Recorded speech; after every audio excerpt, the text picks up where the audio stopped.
শোনো শোনো না, এই এমন ভাবে ডাকো না। এবার ভাবছি কি চুলগুলোকে একটু কাটাবো, তাহলে কাটো। কিন্তু কতদিন ধরে আমি চুলটা বড় করেছি, কোনোবার কেটে ফেলবো। তাহলে কেটো না। কিন্তু ছোট চুলের একটা ট্রেন্ড চলছে। তাহলে কাটো, বুঝলে? তুমি কিন্তু এই চুলটা ছোট করতে বললে, এবার আমার চুলে যদি কিছু হয়ে যায় না, তোমার দায়ভার কিন্তু তোমার থাকবে।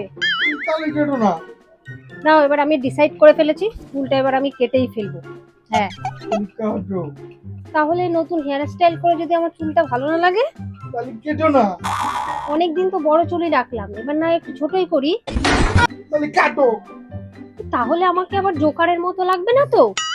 তাহলে কেটো না। তাহলে আমরা কবে যাচ্ছি? তাহলে কাটো। তাহলে কেটো না। তাহলে কাটো। না, কি হলো, তুমি কি পাগল হয়ে গেলে নাকি? হ্যাঁ, কেটো না, কাটো। তাহলে এবার আমি কি করবো? ডাক্তার ডাকবো নাকি? জল খাবা, জল জল জল।